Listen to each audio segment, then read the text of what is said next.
Saya akan mulai teman-teman sekalian dari Abul Anbiya dulu ya.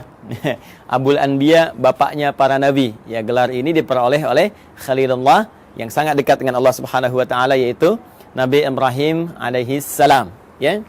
Nabi Ibrahim. Baik, saya tuliskan dulu seperti ini. Ya kan? Nabi Ibrahim alaihi salam. Baik. Nanti ini ada jalur keturunan ke atas, teman-teman sekalian. Ya. Ada jalur keturunan ke bawah ke sini. Nah, jalur keturunan ke atasnya kalau kita sambungkan misalnya kan. Nah, ini yang walaupun ada perdebatan kita tuliskan dulu ya, dari Azar, kemudian ke Teruh, kemudian ke Abir. Ya. Tuliskan begini Abir. Nah, ini Abir ini nanti ada yang mengaitkan juga dengan bahasa Ibrani yang saat Nabi Ibrahim tinggal di Padan Aram, ya, yang sekarang itu wilayah Irak, dulu dikenal dengan Babilonia. Nanti kita turunkan juga, ya. Kemudian bin Azar, bin Taruh, bin Abir, kemudian bin Kinan, bin Arfakhshad. Tuh, ini penting sampai ada alarm tuh di komplek Arfakhshad. Bin Azar, bin Taruh, bin Abir, bin Kinan, bin Arfakhshad, bin Sam. Kemudian di sini Sam. Kemudian bin Nuh alaihissalam. Nuh alaihissalam. Ayo teman-teman sekalian ya. Jadi ini Nabi Ibrahim alaihissalam, ya, keturunan tentunya nanti akan ketemu dengan Nabi Nuh, dan Nabi Nuh pun akan tersambung kepada Nabi Adam alaihissalam. Tapi kalau kita bahas ke atas terlalu jauh nantinya ya. Jadi kita cukupkan sini dulu. Ibrahim alaihissalam, bin Azar, bin Taruh, bin Abir, bin Kinan, bin Arfakhshad, bin Sam, bin Nuh alaihissalam. Ya. Dan Nabi Nuh alaihissalam ini nanti akan melahirkan generasi yang terus nanti berkembang, ya, menebar keturunannya, generasinya di muka bumi yang sekarang kita menjadi bagian dari keturunannya. Ya, terutama dari 3 keturunan beliau. Ya, ini Nabi Nuh alaihissalam kan dalam sejarah disebutkan setidaknya ada 4 kan ya. 4 dari anak keturunan, 1 Kan'an, ya.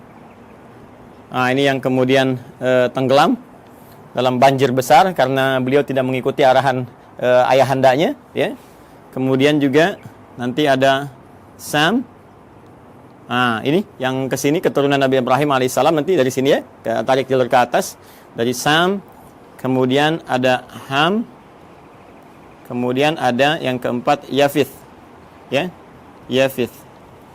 Nah, ini teman-teman sekalian 3 ini nanti yang akan berkelanjutan mengikuti Nabi Nuh alaihissalam yang naik ke kapal besar itu, ya, kemudian melewati berbagai rintangan saat terjadi banjir besar dan kemudian mendarat dan melahirkan keturunan dari sini sampai ke populasi manusia hingga saat ini. Ya, dari Sam ini nanti melahirkan diantaranya bangsa Arab, ya. Kalau mau kita rinci lagi, teman-teman sekalian, misalnya di sini nanti ada Asyur, ya, seperti ini. Yang nanti ada Assyria, ya, ada Babil.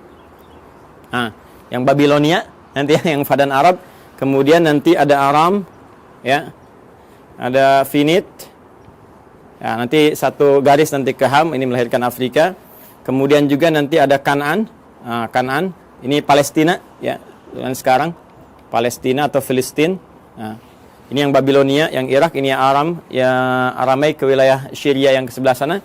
Ini Asyur, Assyria, Finit nanti ke sebagian, nanti ketemunya dengan jalur Ham nih, yang di Afrika. Kemudian ada Kaldan. Nah, ini Irak kuno, teman-teman sekalian. Kemudian juga ada Ibrani. Nah, Ibrani ini nanti ada yang juga mengaitkan dengan bahasa Padan Arab, ya, yang di Babilonia, yang menjadikan keturunan ini nanti berbahasa Ibrani. Lalu dari situ juga ada yang mengaitkan dengan Abir, yang jadi bahasanya Nabi Ibrahim alaihissalam ketika ada di Padan Arab. Dan ketika hijrah nanti, ya, beliau ke wilayah Syam, yang kita masuki sekarang wilayah Syria, ya, Syria, Yordania, Palestina ada di situ, kemudian juga Libanon. Nah, nanti kemudian bertransformasi bahasanya, penyesuaian dengan Aramaik, karena itu nanti dari Ibrani ke Aramaik. Nanti kita gali bagian aspek bahasanya ketika sampai ke sana. Kemudian di sini juga ada Masri, ya, yang nanti melahirkan turunan Mesir, karena perpaduan dari sini, ya. Jadi kita temukan Asyur, Babil, kemudian Aram, Finit, Kan'an, Kaldan, Ibrani, Masri. Ini diantaranya, ya. Kita 1, 2, 3, 4, 5, 6, 7, 8. Kita hitung ya, kurang lebih 8. Nah, nanti Sam ini teman-teman sekalian yang populer nanti masuk kepada unsur Semitik yang sekarang ya, termasuk Arab di dalamnya. Jadi kalau ada kita dengar Smith ya, musuhnya Keanu Reeves ya, dalam Matrix itu ya. Ada si Smith, Sam bukan itu saja, nanti banyak kalau nanti kita belajar ya tentang pemikiran Hollywood. Saya nggak berinteraksi dengan film-film dan sebagainya, tapi saya baca sejarah ya. Nanti kalau kita baca dengan pemikiran itu, suatu saat kita akan belajar, dia akan temukan banyak sekali Sam, dan itu sangat menarik gitu, sangat menarik.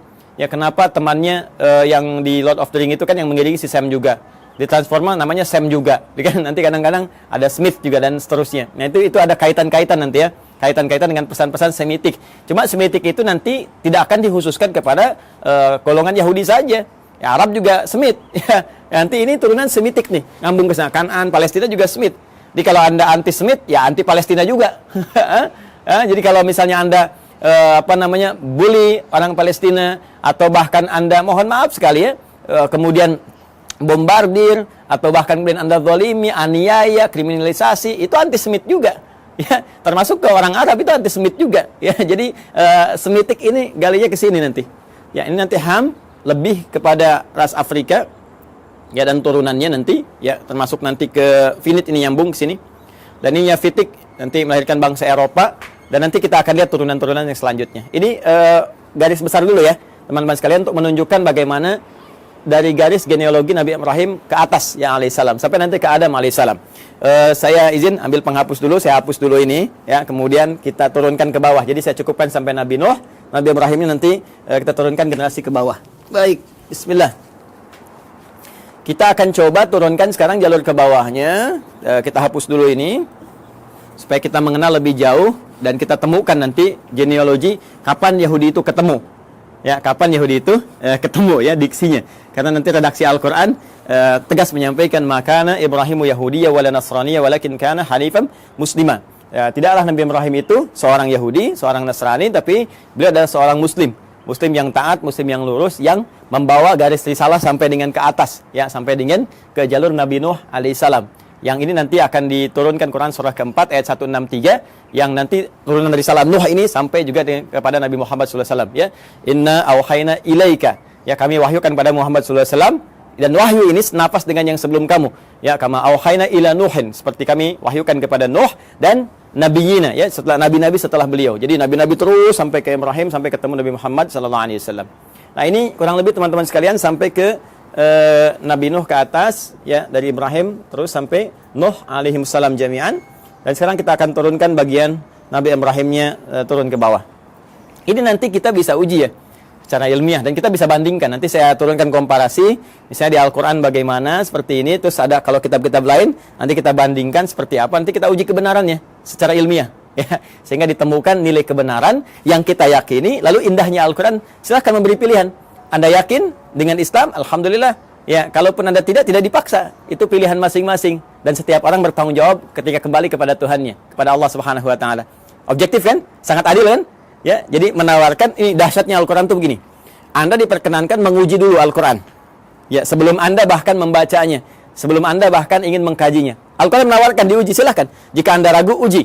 Ya, wa in kuntum fi raibin mimma nazzalna ala abdina fa'tu bi suratin min mithlihi. Al-Baqarah ayat 23. Ya, kata Allah, kalau Anda ragu terhadap wahyu yang kami turunkan kepada hamba terbaik kami Muhammad SAW, silahkan Anda uji, datangkan semisalnya. Ya, coba cari, ada nggak karya manusia yang mirip ya seperti firman Allah ini. Perhatikan bahasa saya. Ada nggak karya manusia yang mirip dengan firman Allah ini? Kalau Anda ragu, uji. Dari sisi kebahasaan, silakan uji. Ya, bagaimana dahsyatnya ini? Ya, untuk membedakan. Ini kan banyak orang Arab di masa Nabi yang fasih-fasih luar biasa. Ya, dan mereka nggak ada yang mampu dan mengakui ini bukan karya manusia. Kalau tiba kemudian ada orang sekarang yang nggak lebih fasih daripada orang dulu, nggak lebih pintar bahasa zaman dulu, mengatakan misalnya Al-Quran itu karya manusia, maka ini nampaknya kurang minum susu. Pengetahuannya kurang luas. Ya, orang yang paling pakar aja, penutur aslinya mengatakan ini bukan dan tak mampu mendatangkan semisalnya, maka turunan ini yang lebih lemah ke bawahnya, ya, apalagi zaman sekarang, itu mustahil bisa menjual Al-Quran. Tapi Al-Quran tetap membuka. Silahkan. Dari segi isinya, silahkan Anda kaji. Ya, dari aspek manapun silahkan. Setelah Anda menemukan bahwa ini mustahil nih, ya kata-kata manusia, karya manusia, dan Anda meyakini, oh ini bahasa lain, walaupun ini jalan menuju firman Allah. Ya, bagi kami orang Islam sudah yakin la raiba fi. Karena itu di pembuka Quran jelas dikatakan dzalikal kitabu la raiba fi. Semua isi Al-Quran ini nggak ada keraguan, mesti kita yakin. Nah, Anda yang belum yakin silakan kaji. Nggak ada kitab di muka bumi yang menawarkan sebelum berinteraksi dengannya untuk diuji dulu. Setelah itu pun silahkan gali, silahkan kaji. Afala yatadabbaruna al-Quran? Kenapa Anda nggak kaji? Kenapa nggak dalami? Kenapa Anda tiba-tiba menyoal yang Anda tidak tahu? Ini kan menarik. Ya, ada yang nuduh, ini Quran rekayasa, ini Quran produk budaya. Baca Quran aja enggak. Dikaji juga enggak. Ini sisi ilmiahnya di mana? Ya, kita kan menyimpulkan sesuatu setelah kita lihat dulu, analisis dulu, baru kita simpulkan. Ini ngaji enggak, baca enggak, menganalisis tidak, atau cuman lihat, cuman baca, tapi enggak paham artinya, lalu menyimpulkan. Ini kan menarik gitu ya. Maka silahkan teman-teman sekalian. Nah, nanti dari sini Quran menawarkan, Quran memperbandingkan, ada komparasi, dan Quran juga mengatakan silahkan cek, silahkan uji, silahkan bandingkan. Kalau Anda yakin dengan kebenaran, dahsyatnya, walaupun apa yang ditampilkan Al-Quran benar, tetap memberikan peluang kepada Anda untuk memilih secara objektif dan tidak memaksa. La ikraha fid din, gak ada paksaan ya untuk masuk ke dalam Islam. Lakum dinukum waliyadin, bagi Anda yang Anda yakini, bagi kami yang kami yakini. Tapi semua punya konsekuensi ketika kembali pada Allah Subhanahu wa taala. Baik. Sekarang kita kembalikan ke Nabi Ibrahim alaihissalam. Teman-teman sekalian, mari kita bagi genealogi turunan ke bawahnya ya Nabi Ibrahim. Nah, ini spidol sudah mulai akan habis, dengan turunan ke atas saja ada. Saya ganti dengan yang baru. Kita ke bawah dulu ya. Nah, seperti ini saya turunkan satu. Kemudian di sini saya turunkan dua karena keterbatasan papan tulis. Ustadz, kenapa enggak yang lebih besar aja papan tulisnya supaya banyak? Begini Nona, begini Tuan, begini Joni, Cepi, dan kawan-kawan sekalian. Ini akses naik ke rooftop di Quantum Ahyar Institute. Pintunya hanya cukup untuk yang ini. Insya Allah nanti kita sesuaikan. Mungkin dari bawah kita tarik ke atas agak panjang. Ya, Bismillah, teman-teman. Ini 3, ini 4. Saya cukup-cukupin ya.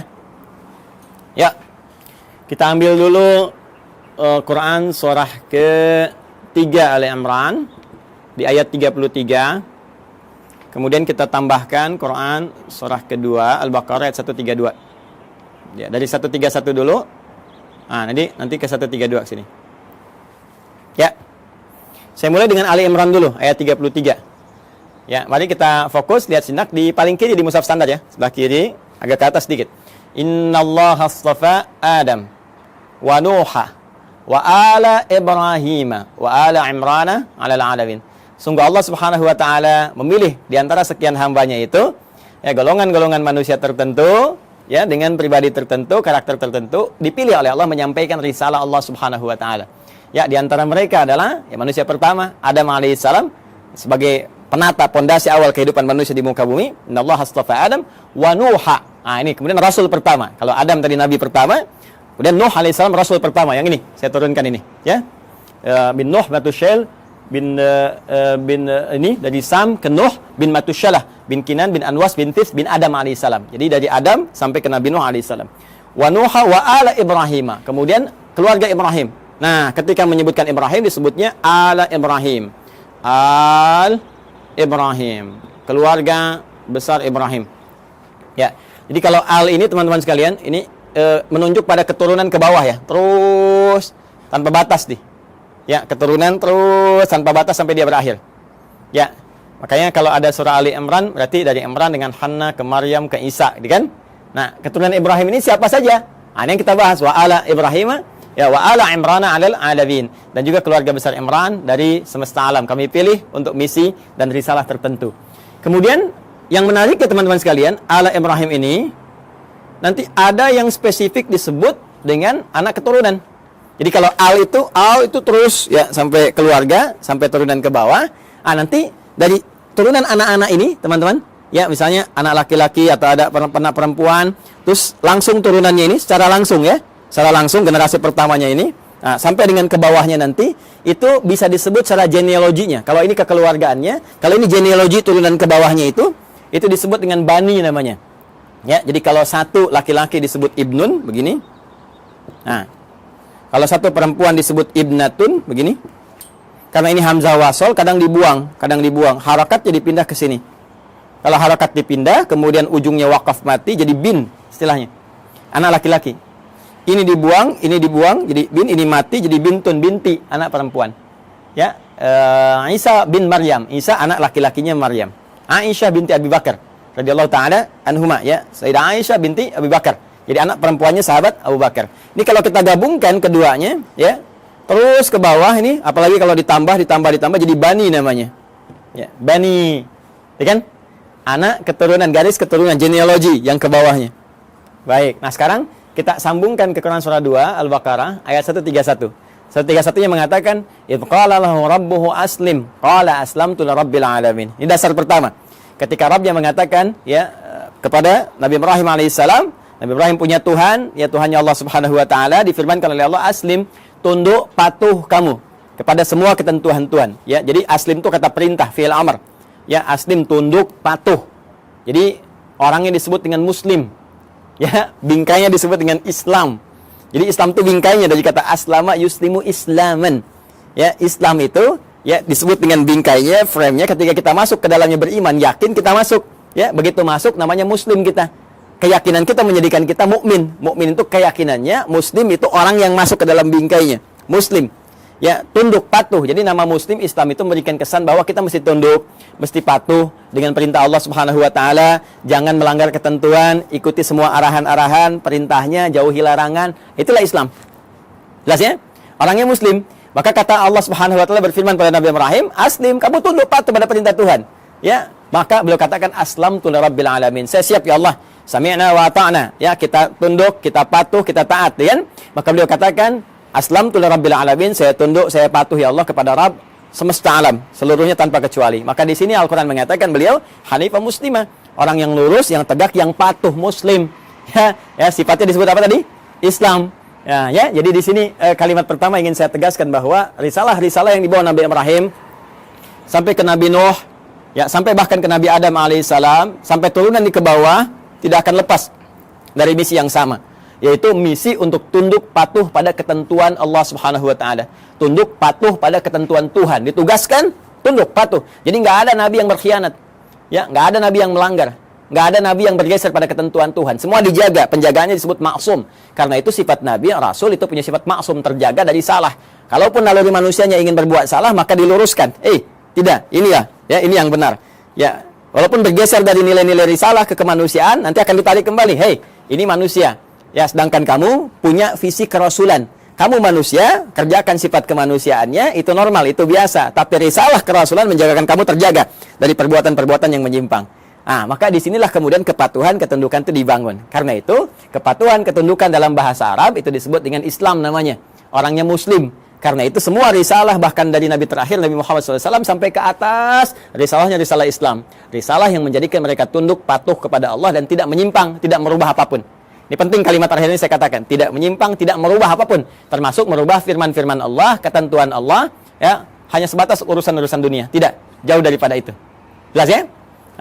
Kemudian amanat ini disampaikan kepada generasinya. Nah, ini dia nih. 132. Wa wassa biha Ibrahimu banihi. Dan mulai muncul. Wassa biha Ibrahimu banihi wa Yaqub. Muncul Yaqub. Ya baniya innallaha astafa lakumuddin fala tamutunna illa wa antum muslimun. Ya, maka Ibrahim mewasiatkan kepada generasinya termasuk nanti Yaqub. Kita lihat nanti Yaqub itu siapa. Baik, Ibrahim mewasiatkan kepada generasinya. Nah, ini genealogi ke bawahnya. Diwasiatkan ke bawahnya, ya sungguh Allah telah menetapkan bagi kalian satu tuntunan yang benar, pedoman yang benar yang harus dipatuhi. Ya, pedoman tuntunan frame tadi itu din, ya. Din kita kan namanya Islam tadi, ya, frame-nya kan Islam kan? Makanya di Quran surah ketiga, Quran surah 3 ayat 19 itu kata din disandingkan dengan Islam. Din disandingkan dengan al-Islam. Ya. Innad dina 'indallahil Islam. Innad dina 'indallahil Islam. Tadi frame-nya disebut Islam, kalau kita masuk frame ya ke dalamnya karena yakin patuh, tunduk, ya yakin tanpa ragu disebut iman, orangnya mukmin atau amanah atau amanu. Jadi begitu kita masuk disebut ya ayyuhalladzina amanu. Frame-nya disebut Islam. Kalau sudah masuk mesti tunduk, patuh untuk mengerjakan semua ketentuan. Makanya nanti semua ketentuannya disebut silmi namanya. Quran surah kedua ayat 208. Ya ayyuhalladzina amanu, orang yang telah yakin, ya, tanpa ragu, udkhulu fis silmi. Maka tunaikan semua ketentuan-ketentuan dalam frame ad-din ini. Apa frame-nya? Islam. Artinya harus tunduk, harus patuh. Ya karena itu di lain kesempatan Nabi Ibrahim menyebutkan di Quran surah kedua ayat 132, ya innallaha astafa lakumuddin. Allah telah memilihkan bagimu frame kehidupan yang ada pedoman di dalamnya yaitu Islam, patuh, ya. Ke siapa yang disampaikan? Bani kepada keturunan-keturunannya, anak-anaknya secara genealogis, ya. Nah, ini dia yang secara genetik kita akan turunkan. Siapa anak-anak ini? Bahkan di ayat ini diberikan kisi-kisi, salah satunya ada Yakub. Siapa Yakub itu? Kita yang coba akan turunkan, teman-teman. Baik, izin saya hapus dulu ini. Yang ini saya hapus, ya, supaya nanti kita mudah menurunkan keturunan secara genetik dari yang ini dulu. Bismillah, Nabi Ibrahim alaihissalam, beliau kemudian menikah. Ya, diberikan jalan oleh Allah Subhanahu wa taala untuk menampilkan risalahnya dan supaya risalah itu terus ya menyebar, meluas dalam generasi-generasi selanjutnya yang melanjutkan risalah ayahandanya tercinta yaitu Abul Anbiya. Maka Allah berikan kemudian jalan untuk pernikahan. Nah, ini jalurnya untuk menikah. Ya, bukan hubungan sembarangan gitu ya. Maka adalah kemudian perempuan yang sangat luar biasa terhormat. Terhormat, perempuan baik, suci, akhlaknya mulia dan cantik jelita. Nah, ini jarang sekali yang seperti ini, itu Sayyidah Sarah. Ya. Masih di Padan Arab nanti ya, di Babilonia nanti bertemu jodohnya dengan beliau. Kemudian nanti di sini ada Sayyidah Sarah binti Am al-Khalil. Am al-Khalil. Am al-Khalil ini binti pamannya Nabi Ibrahim sendiri. Jadi Nabi Ibrahim punya saudara, punya paman juga, nanti punya anak namanya Sarah, perempuan, nanti menikah. Ya. Makanya disebut Sarah binti Am al-Khalil. Ya. Sarah binti pamannya Nabi Ibrahim sendiri atau saudaranya ke atas ya, nanti di Babilonia dinikahkan nanti dengan ini, nanti kita akan turunkan. Kemudian dengan Sayyidah Hajar alaihassalam, ya, al-Qibtiyah al-Misriyah, al-Qibtiyah al-Misriyah, al-Misriyah. Seperti ini. Baik, umumnya manusia saat ini atau kebanyakan itu kan orang-orang saat ini mengetahui dua ini ya, Sayyidah Sarah, Sayyidah Hajar, Sayyidah Sarah, Sayyidah Hajar, istrinya Nabi Ibrahim. Padahal nanti ternyata ada lagi yang ketiga namanya Kantorah. Kantorah bin Yaqtan, binti Yaqtan. Kantorah binti Yaqtan. Ini dia. Ada Kantorah binti Yaqtan. Ketiga dikenal juga dengan Kentura ya, Kentura, bukan Pantura, ingat ya, Kantura. Kantorah ya. Dan yang ini yang keempat di sini Hajun. Sayyidah Hajun binti Al-Amin. Masya Allah. 1, 2, 3, 4. Sayyidah Sarah binti Amil Khalil, Sayyidah Hajar Al-Qibtiyah Al-Misriyah, kemudian Sayyidah Kantorah binti Yaqtan, kemudian Sayyidah Hajun binti Al-Amin. Inilah 4 ya. 4 istri Nabi Ibrahim alaihissalam, dan dari sini kita akan turunkan dari keturunannya Sayyidah Sarah, kemudian melahirkan Nabi Ishaq alaihissalam. Ini dia ya. Sayyidah Hajar nanti melahirkan Nabi Ismail alaihissalam. Ismail alaihissalam. Nanti teman-teman penting saya sampaikan. Jadi ini Nabi Ismail alaihissalam lahir duluan. Ya, lahir duluan. Saat usia Nabi Ismail itu 14 tahun, usia Nabi Ibrahim kisaran 120 tahun, dan usia Sayyidah Sarah itu 90 tahun. Maka lahirlah Ishak. Ini kisahnya sangat menarik nih ya. Jadi Ishak itu di dalam bahasa Arab itu bisa seakar dengan kata dhahak. Ya, dhahak. Artinya tertawa bahagia. Ya, tertawa bahagia. Nah, kenapa ada kalimat ini? Ada sebagian yang menduga begini, ada kaitan dengan Quran surah ke-11 ayat 71. Ya. Sampai dengan sama juga dengan isyaratnya di Quran surah ke-51 Adz-Dzariyat ayat 24 sampai dengan 29. Di Quran surah 11 Hud ayat 71 itu jadi kisahnya begini. Kisahnya bahkan sampai viral ya. Itu kisahnya ketika datang malaikat, ya, beberapa rombongan malaikat ingin menuju kaumnya Nabi Lut. Dikisahkan di sini nih. Quran surah 51 buka ayat 24-nya. Di sebelah kanan agak ke bawah. Ya, hal ataka hadits dhaifi Ibrahim al-mukramin idh dakhalu alaihi faqalu salam qala salam qaumum munkarun. Jadi datang serombongan malaikat mampir ke tempat Nabi Ibrahim, tujuan utamanya adalah ke saudara beliau di Nabi Lut, ya. Jadi di situ di satu masa ada 2 distrik berbeda, nabinya ada 2, rasulnya ada 2, tuh ya. Jadi nggak setiap masa nabinya satu, boleh jadi setiap tempat itu yang berbeda ada nabi juga. Nah, ini keponakannya, Nabi Lut keponakan Nabi Ibrahim. Kemudian apa yang terjadi? Ketika akan datang yang menghukum umatnya Nabi Lut yang memang minta diadab, ini keterlaluannya, minta diadab, ya, maka malaikat mampir dulu ke tempatnya Nabi Ibrahim. Ketika itulah mengabarkan bahwa Sayyidah Sarah ini yang sudah usia 90 tahun itu akan punya keturunan. Akan punya anak, akan mengandung. Maka di sini kemudian beliau disebutkan sambil menepuk wajahnya, fasaqat wajhaha wa qalat ajuzun aqim. Beliau mengatakan, apa yang seperti ini masih mungkin bisa punya keturunan? Itu sambil berdiri. Berdiri itu bahasa Arabnya qaimun, qaim. Kalau perempuan tambah tak di ujungnya, qaimatun. Ya, jadi sambil berdiri menepuk begini sambil tertawa. Ya. Ini yang seperti ini apa masih mungkin punya keturunan? Jadi ketawa gembira, tertawa tapi nepuk-nepuk, ya, seakan takjub dengan keadaannya. Maka di Quran surah ke-11 ayat 71 disebutkan, wa imra'atuhu qa'imatun fadhahikat fabasyarnaha bi Ishaq. Ya, Masya Allah. Wa imra'atuhu, sedangkan istrinya Nabi Ibrahim alaihissalam yaitu Sayyidah Sarah, qa'imatun, langsung berdiri mendengar kabar itu. Ya, ketika malaikat mengatakan di surah ke-51 ini, ya, kemudian mengatakan fabasyyaruhu bi ghulamin alim, dia akan dapat anugerah seorang anak yang sangat cerdas, gulamun alim. Kalau Ismail gulamun halim, kalau ini gulamun alim. Ya, halim itu cerdas dan perasa. Ya, tapi gulamun alim cerdas. Jadi anak kamu akan lahir darimu anak yang sangat cerdas, gitu kan? Anak jenius, cerdas, maka langsung bangkit menepuk, tertawa gembira. Apa mungkin yang masih begini masih punya keturunan?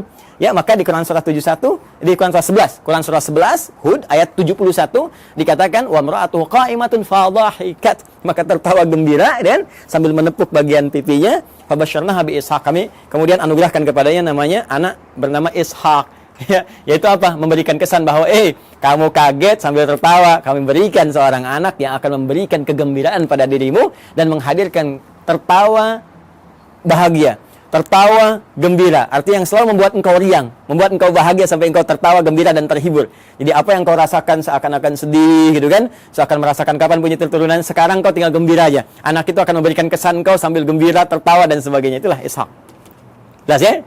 Nanti ada Ismail dari Sayyidah Hajar, ya, alaihissalam. Ini disebut di Al-Quran ghulamun halim, anak cerdas yang punya empati tinggi, rasa tinggi. Sehingga nanti banyak kisah, kita akan masuk ke kisah itu ketika akan menurunkan Ismail sampai ke Nabi Muhammad SAW, ya. Itu bagaimana bapaknya akan membawa tugas yang tidak mudah meninggikan bangunan Ka'bah yang hancur atasnya di masa Nabi Nuh itu. Tiba-tiba nanti Ismail datang membawa batu, merasakan bagaimana beban kerja ayahnya, pengen bantuin. Ya, sehingga ketika Nabi Ibrahim mulai bekerja, tapaknya disebut Maqam Ibrahim. Nabi Ismail membawa batu disusun-susun, susunannya disebut dengan Hijr Ismail. Sampai sekarang sudah ada di area Ka'bah. Nanti puncaknya saat peristiwa kurban itu. Nanti ya, supaya nggak terlalu panjang, kita berhenti dulu di sisi genetik dulu ya, sampai sini. Nah, dari Kantorah, Sayyidah Kantorah, ini juga nanti menurunkan ada keturunan-keturunan. Ya, diantaranya nanti satu Madian. Nah, nanti teman-teman pernah dengar Nabi Musa alaihissalam ketika dikejar-kejar ya, prajurit Fir'aun, ya, dalam peristiwa itu kan pergi ke Madian dulu kan. Nah, ini nanti ada keturunan dari Sayyidah Kantorah. Kemudian ada Madian, ada Zamran. Ya. Kemudian yang ketiga ada Suraj. Nah, kemudian juga kita temukan ada Yukshan. Nah, atau Yakshan, boleh dibaca Yakshan, Yukshan. Kemudian juga yang kelima ada Nasak atau Naksan. Ya, Nasak ya, atau ada yang menyebutkan Nakshan, ada yang menyebutkan Nasak, ya. Yang keenam sebetulnya ada 6 anak, cuma yang 6 tidak diketahui, tidak disebutkan. Jadi di Madian, Zamran, Suraj, Yuksan, Nasak, dan yang keenam ini tidak disebutkan, ya. Referensi ini, teman-teman, referensi yang ini ditemukan di kitabnya. Namanya kita kasih ya sumbernya, supaya nggak dikira ini ngarang-ngarang gitu kan, tak atik nih. Nama kitabnya At-Ta'rif wal A'lam. Karya siapa? Syekh Abul Qasim As-Suhaili. Nah, ini bukan hanya saya yang pertama menyampaikan, bahkan dikutip pertama kali nanti yang di dalam satu kitab yang populer, nama kitabnya Al-Bidayah. Al-Bidayah wan Nihayah, karya Al-Imam Ibnu Katsir. Kalau sama dengan cetakan yang kami jadikan referensi, itu ada di jilid 1 halaman 407. Ya. Ini nanti disebutkan yang 5, cuma yang 6 nggak disebutkan. Ya, jadi ini ada Madian, Zamran, Suraj, Yaksan, kemudian Nasak. Teman yang ke-6-nya tidak disebutkan. Ya, kalau ada perbedaan-perbedaan sedikit tipis ya, kayak ini misalnya Nasak ada disebutkan Naksan, ini Yakshan, ada yang Yukshan, itu bacaan-bacaan di ahli bahasa atau ahli terjemah saja. Kemudian dari Hajun ini juga ada Kisan atau Kaizan, gitu kan? Kemudian ada Suraj, namanya sama dengan ini, Suraj. Kemudian yang ketiga ada Amim, ada juga yang menyebutnya Umaim. Ya, seperti ini. Ada Kaisan, ada Suraj, ada Amim atau Umam. Yang keempat Lutan. Lutan. Bukan Ethan ya, Ethan Tom Cruise. Lutan, Lutan. Dan yang kelima Nafis. Nah, yang kelima Nafis. Ya, ada di MUI ada Ustadz Kiai Khalil Nafis. Jadi nanti nasabnya ke Nabi Ibrahim dari Sayyidah Hajun binti Al-Amin. Nah ini ya keturunan Nabi Ibrahim alaihissalam. Jadi dari sini satu, Sayyidah Sarah melahirkan Ishak, Sayyidah Ismail melahirkan, Sayyidah Hajar melahirkan Ismail, 2 kan. Kemudian dari Kantora itu ada 6, 1 tidak diketahui, nanti 2 tambah 6 8. Kemudian dari Sayyidah Hajun binti Al-Amin ada 5. 8 tambah 5 ada 13 ya. 2 tambah 6 8 ada 13 tambah 5 13. Jadi ini kurang lebih 13 keturunan Nabi Ibrahim alaihi salam ya, dari istri-istri beliau. Dan nanti dahsyatnya nanti ya mungkin episodenya akan panjang gitu. Di Kantora ini nanti juga ada satu penelitian dugaan kuat bahwa itu yang menjadikan turunan dari bangsa Melayu, Jawa khususnya. Ya disebutnya bangsa Jawi gitu kan. Jawi itu dulu ya mencakup Melayu semua, karena waktu ke Arab itu dikenalnya dengan Jawi, bangsa Jawi. Jadi Jawi itu bukan cuma Jawa yang dalam konteks ini di kita di Indonesia ada Jawa Barat, Jawa Tengah, Jawa Timur. Tapi Jawi itu nanti luas termasuk Melayu dan sebagainya. Nanti suatu saat kita akan belajar ke sana. Insya Allah. Ini teman-teman sekalian, kurang lebih ya. Ini referensinya, ini gambarannya. Nah, Yahudinya kan belum ketemu.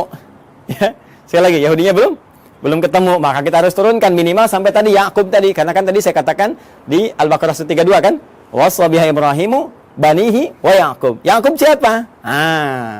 Yakub. Karena ini urutannya di sini 1 2 3 4, kita turunkan ini dulu. Ya. Ini saya hapus dulu yang ini ya. Sudah dicatat ya?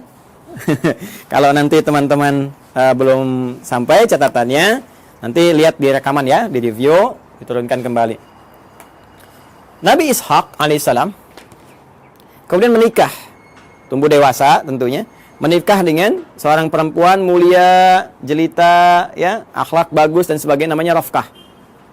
Rafkah binti Batuil. Ini dia.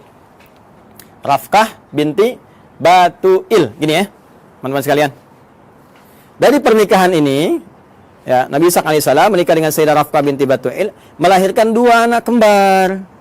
Nah, ini yang gak banyak orang tahu. Ya, siapa 2 anak kembar ini? Yang pertama adalah Aish atau Ishu, gitu kan? Ya, atau Aishu begini tulisannya. Ain, ya, Sad. Ya, ya, ini satu. Yang kedua Yakub. Yakub.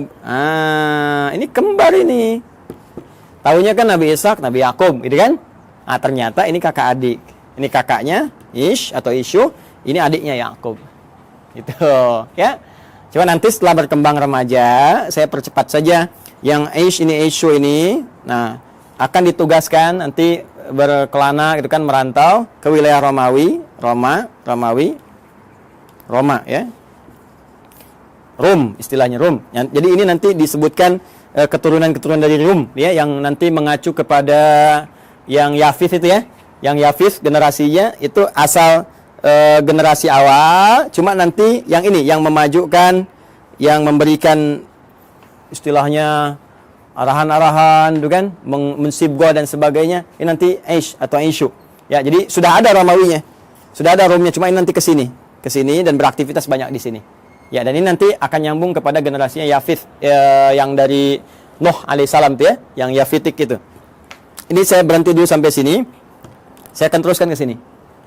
Nabi Yakub kemudian diminta ya oleh ayahandanya Ishak alaihissalam untuk pergi ke Padan Arab.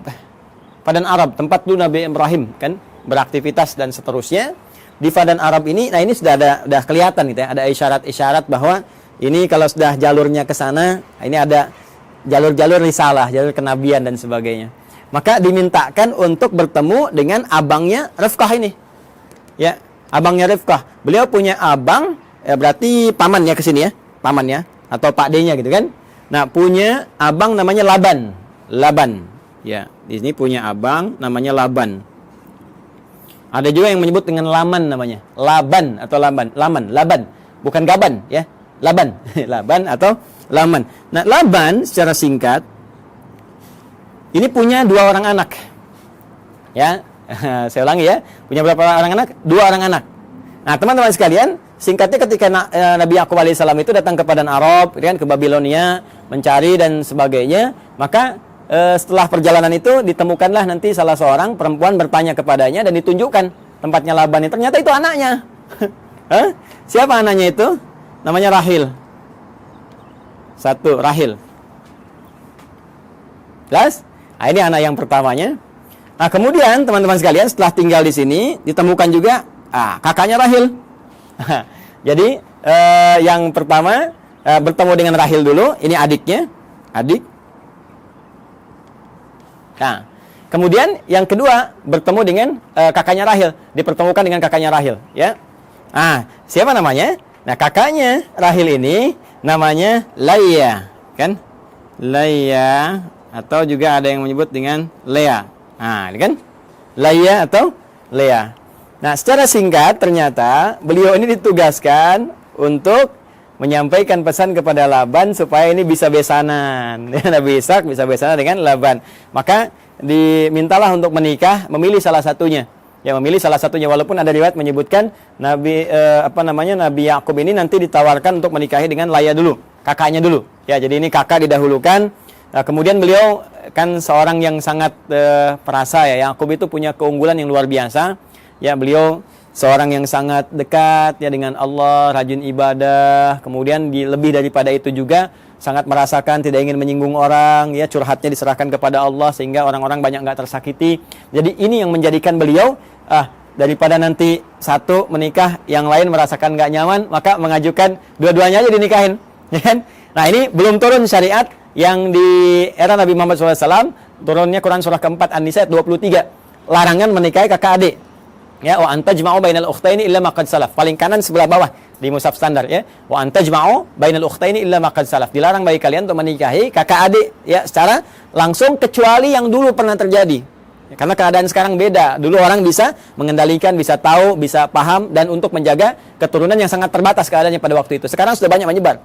Makanya dilarang sekarang menikahi kakak adik dalam satu mahram. Ya, dulu masih berlaku illa ma qad salaf. Maka dinikahilah kemudian Laia, ini pertama kali.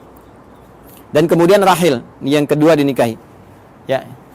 Dari Laia ini turun keturunan, teman-teman sekalian, ada 6 orang anak. Ya, 6 orang anak ini Rabin.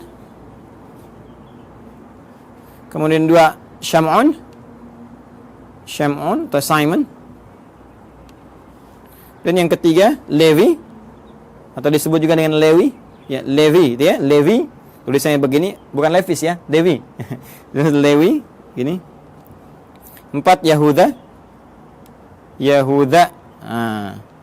Kemudian yang kelima Izakar. Ya. Yang keenam Zabulun. Dari Rahil melahirkan 2 orang anak, ya. 1 Yusuf alaihissalam, Rahil. Ya. Ini ibunya cantik sekali, cantik, jelita, taat, patuh. Makanya anaknya juga tampan, luar biasa ya. Tampan, dan nantilah pas masuk cerita Nabi Yusuf, ini masih panjang, tenang aja teman-teman. Masih panjang. Dan yang kedua Bunyamin. Ya, Bunyamin. Ya. Baida Royani nggak masuk sini. Maaf ya. Bercanda. Ini nanti Yusuf dengan Bunyamin, ya.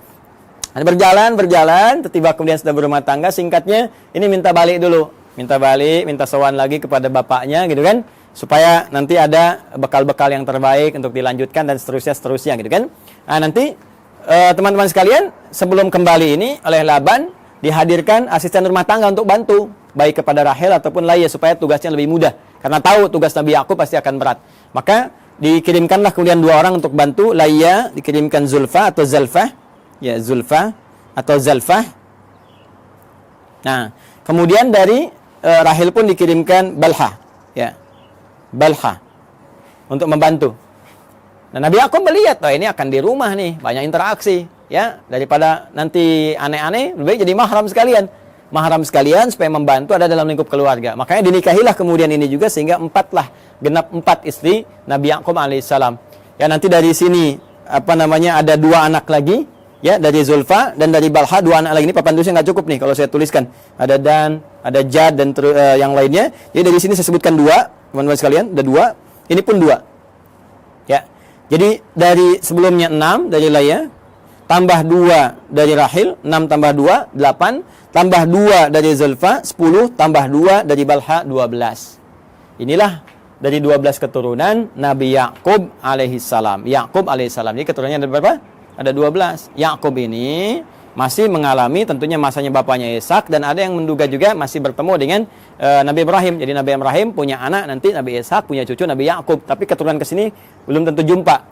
Ya, di yang cicitnya lagi sampai ke Yakub masih ada. Maka Yakub meneruskan wasiat bapaknya Ishak, Ishak meneruskan wasiat bapaknya Ibrahim. Makanya seringkali ditemukan kalimat ya Ismaila wa Ishaqa wa Yaquba gitu kan. Wal asbat, asbat ini 12 ke sini.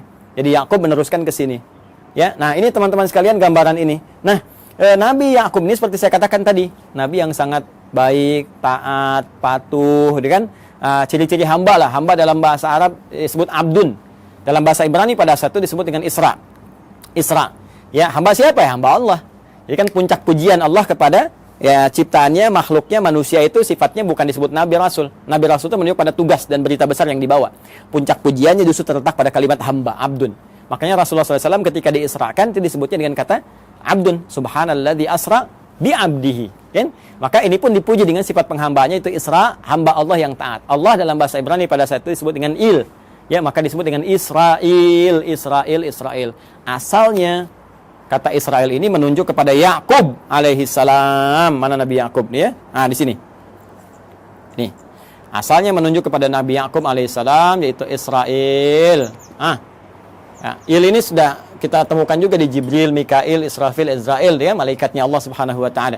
Israel hamba, ya, Il Allah yang taat, yang saleh. Anak-anak tadi yang ini, teman-teman masih ingat kan istilahnya? Ya kan? Kalau dikumpulkan semuanya menjadi bani kan istilahnya? Maka muncullah istilah Bani Israel, Bani Israel. Jadi asalnya konotasi Bani Israel itu positif. Anak-anaknya keturunan Nabi Yakub yang saleh, yang baik. Nabi Yakubnya yang saleh, yang baik. Nah, itu disebutkan Bani Israel supaya memberikan kesan untuk ikuti bapakmu. Jangan menyimpang, jangan jauh-jauh. Makanya di Quran nanti banyak diksi menunjukkan ya Bani Israel, ya Bani Israel. Disadarkan lagi, hai Bani Israel, kamu ini kan punya kelebihan, bapakmu itu baik, bapakmu saleh. Jangan berbuat seperti ini. Itu menodai cita keluarga, ya, menyakiti bapakmu dan memberikan kesan yang tidak bagus itu dalam keluarga, dalam keturunan. Maka perbaiki, ajak balik. Bahkan nanti diajak untuk kembali lagi. Ketika menyimpang, ajak balik. Sifatnya disebutkan, kata kerjanya disebutkan.